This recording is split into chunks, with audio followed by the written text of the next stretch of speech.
们这个程式呢，主要是要通过我们程式的界面去控制硬体的界面。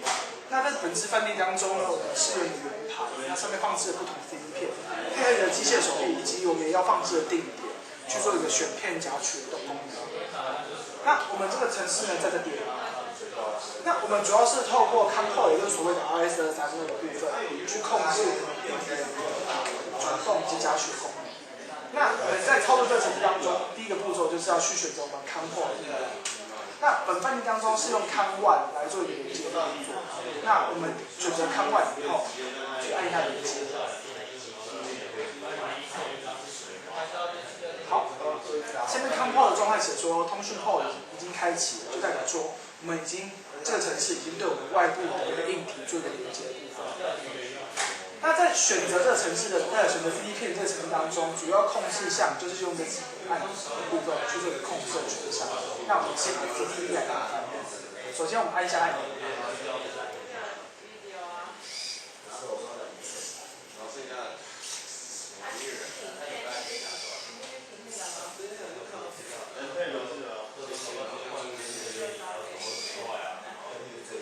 好，我们看到 CD 片已经被成功放入到我们这个指定位置当中。那接下来的动作就是我们要把 CD 片从指定位置当中放回去原始的位置。那我们发现说，我们这个几个按钮部分当中呢，把前面几项选择 CD 片的部分都给它锁住，只留下一个可以从指定位置夹取回来的一个动作。那我们现在按一下这个环境的按钮。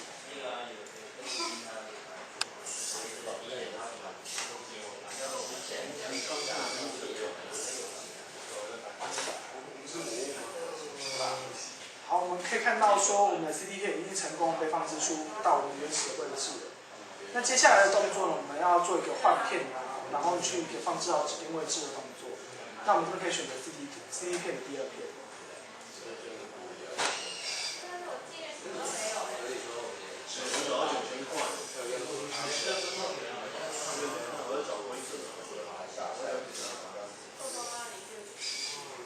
好，那我们按下以后发现说，我们的 CD 片也一样的被成功放置到我们指定位置当中。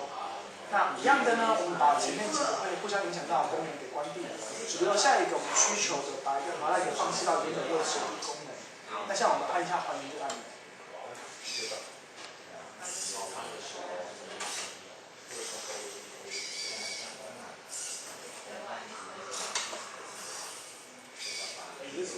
好，那我们可以看到说 ，CD 片一样被成功放置到我们原始的位置当中。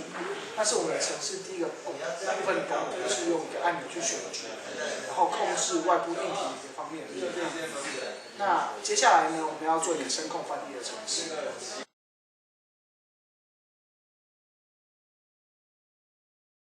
接着呢，我们并不透过下面这些按钮去完成我们要的动作。我们这边呢要用这个东西叫做语音能力。我们待会呢把它打开了以后，对我们的麦克风说出我们的指令，就可以完成我们的动作。那我们接下来试一下。First。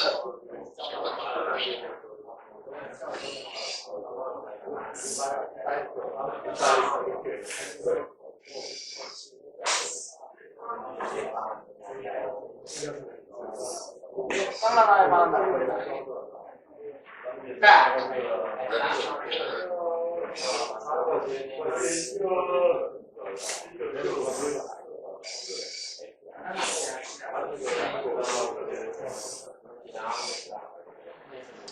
Second。